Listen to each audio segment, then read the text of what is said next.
Tuesday turned into like the busiest day that I've had in probably months. So I'm trying to gear up for that. When this happens, I like to really plan out when I'm going to be eating so that I make sure that I get those meals in, because if I don't, I will be like running on fumes, and that's not fun. And then I can't show up as like my best self. So gotta eat breakfast by like 7. That's kind of the vibe here. It's about 6:30. And right now I'm just kind of beep-bopping around.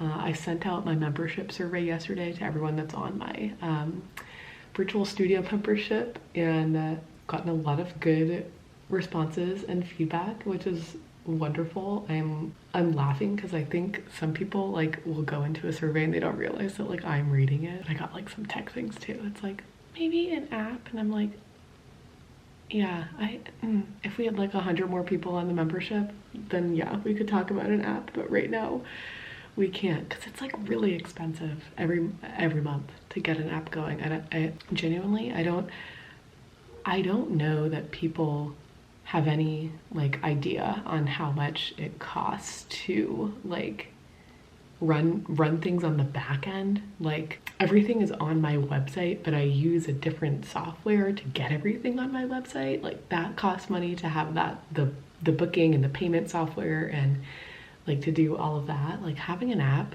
costs like $300 a month. It is not cheap. It is not cheap. And it's not that I'm like, oh no, I don't want to do an app. I would love to do an app. It's just like, I can't right now. I just can't. Yeah, then I had someone that's like 3 to 4 new reformer classes every week, and I'm like, girly, it's just me. It's literally just me. Like it is me operating this business on my own. I cannot do that many new reformer classes every week. It's kind of a lot. But you guys have been so nice. And I know some of you that are on membership, some of you are here on YouTube, you watch the vlogs, some of you don't. It's fine. I just want to address you all in one spot. Looking at emails right now, responding to a couple of emails. My day looks like this. I will show you. Like this. 8 a.m., 9 a.m., 10 a.m. I need to film a class right after that. Then I have to go in studio 2:30 to 5:45, and then I get to come home after that. It's a big day. It's like a 12-hour day because I woke up at 6. So, and I start working the second I wake up, which I would love to not do, but I do. Don't take after me, everybody. Don't take after me. I feel like I had such a good routine in Chicago with like not looking at my phone the second that I woke up, and that just all went out the window when we moved. So I would love to get back into that routine. But yeah, I'm just not there yet. When you are ready, inhale as you breathe in through your nose, fill the body up with air. Think about expanding through the rib cage from side to side and front to back. For 2, inhale, and exhale, let it go. With your last exhale, we'll move the legs so they come into a mermaid position, right leg in front, left leg out by your side. If the mermaid position isn't for you, if your hips don't like it, you can stay cross-legged or come into a long butterfly, totally fine. Wherever that halfway point is for you. Inhale, lift the arms up. Exhale as you lower the arms down. You're gonna take a little pulse forward and then a little pull back. I love it. Okay, we're here for 5, 4, 3, 2, and 1. Good. Everything comes in. You take your weight. You're just going to put it off towards the side. Arms are about shoulder distance apart, elbows directly under the shoulders, and we're pressing up and away from the mat, whether you're on your knees or on your toes. Good. And just take it slow, especially with this one because we're going to be repeating it. You take as many breaks as you feel like you need. I mean, yes and no. I would think of the difference between neutral and imprint. I would think more of like when you're laying down on the mat, like if you're in any supine like ab exercise, the difference there between your neutral spine and your imprinted spine is that your imprinted spine is going to have a much like harsher tuck under of the tailbone. This is where neutral is, where the front of your hips and the bottom of your rib cage are right in line with each other. Yeah, so flexion, spinal flexion is going to be anything where you're coming into a chest lift or an ab curl. The roll up is going to be bringing you into spinal flexion.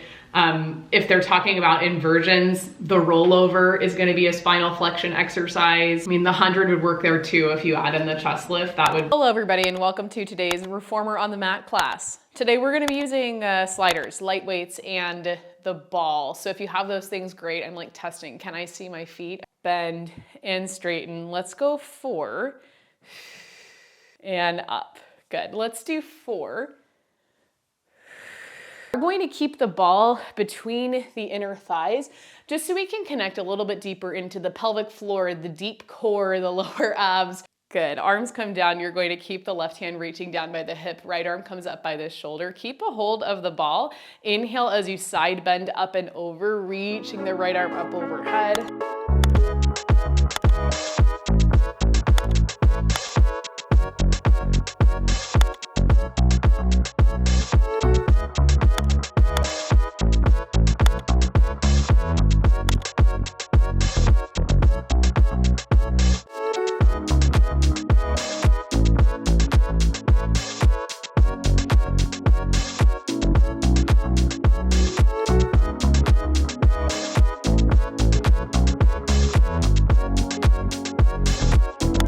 Last exhale, we can bring the legs together. We're going to pop up into a tabletop position just to mobilize a couple other things. Back, we're trying to find a release right underneath the armpit into our lats. We'll just do 2 more. Rock it back and then bring it forward. First pyramid was a request. Unfortunately, it's none of you guys that requested it. Somebody that's doing the class recording.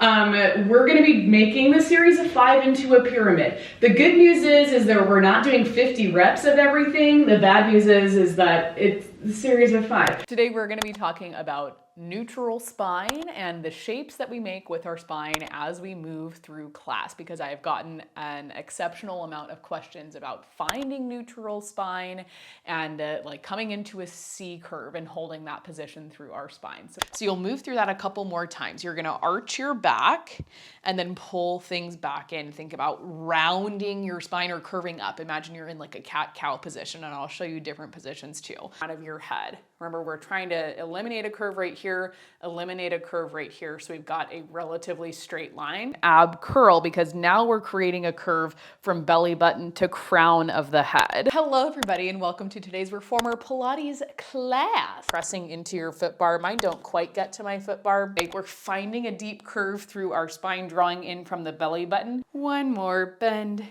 and reach, and then pause right here, holding this deep curve, heels pressing together. Inhale, drop the heels. Last one, press out and hold, pressing the heels together. Again, you're going to lower the heels and then lift the heels. I'm stalling a little bit. We're gonna grab onto our short leap into the left hand and then pull your left elbow in towards your rib cage. We did this one, gosh, probably about a month ago.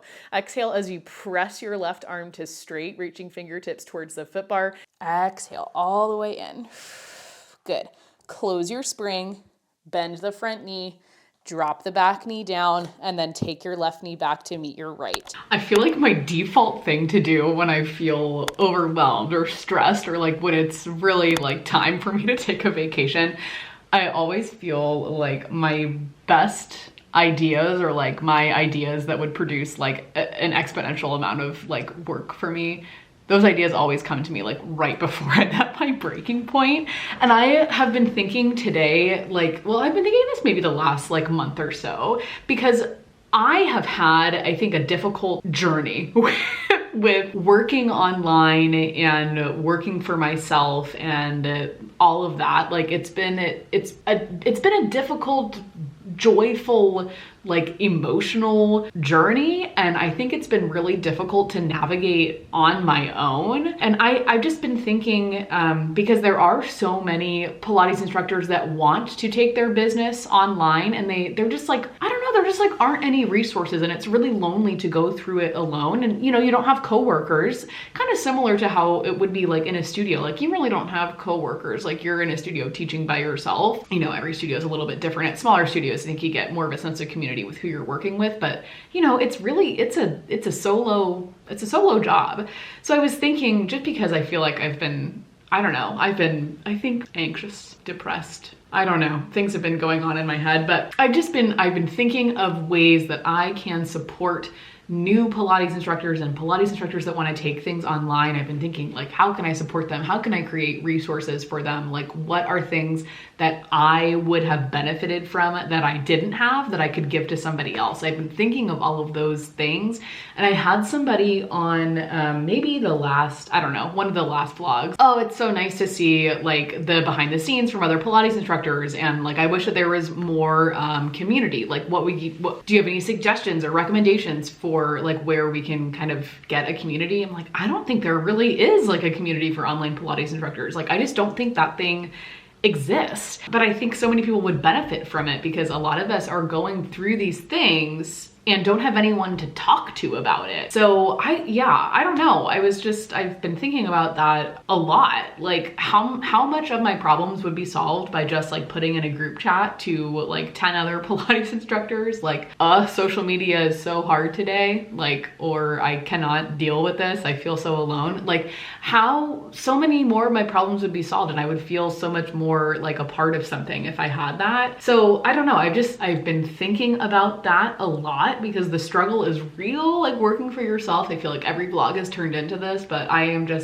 always get to this point like right before I'm about to take a vacation. Like all of the stress and anxiety just like hits me all at once.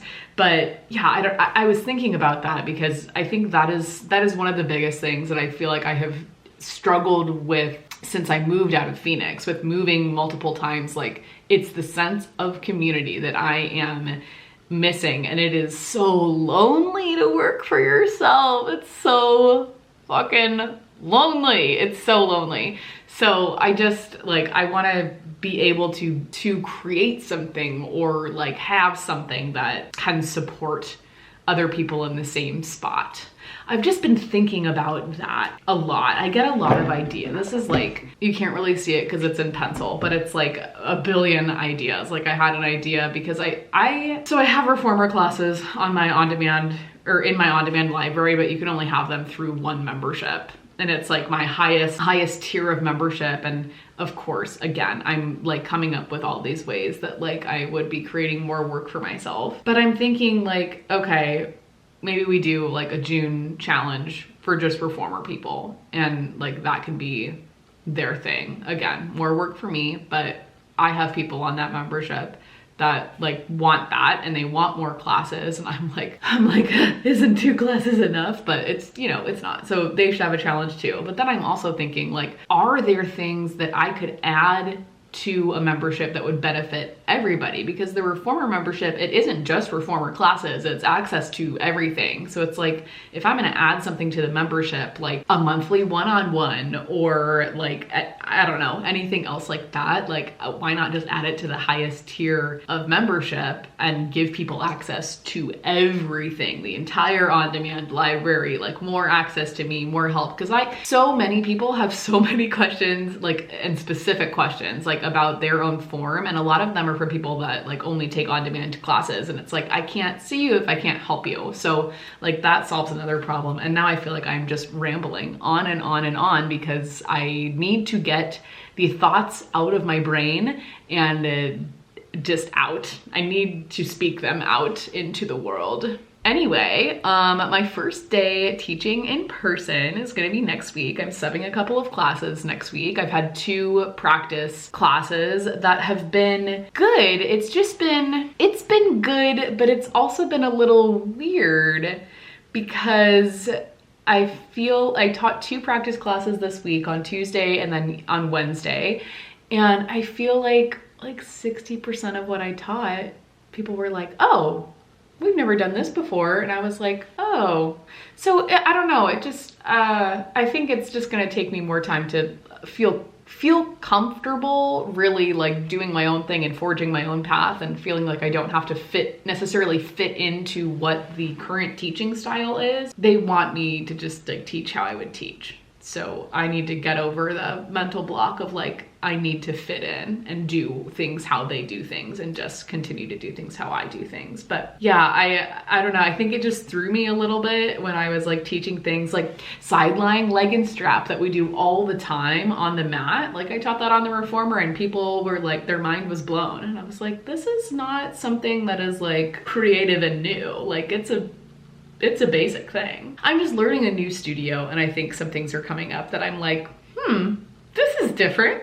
This is different. So it's just going to be, you know, a continual learning experience. And I feel like I've gotten so used to teaching on the mat and like never planning classes. And I just kind of like fly by the seat of my pants, which I know I shouldn't do. And I would not recommend to anybody. I now have to get back into the routine of like writing out a class plan or like figuring something out at home before I go and teach it in person, just so that things flow a little bit better. Cause yeah, I just haven't done that in a while. And even when I was teaching in person in Phoenix, like there was such a strict guideline of like what those classes had to be that it was easy to just teach and not think about it very much. So I am being faced with a new challenge currently and dealing with my own brain telling me that I am not good at something that my rational brain knows that I am good at. I'm fighting myself.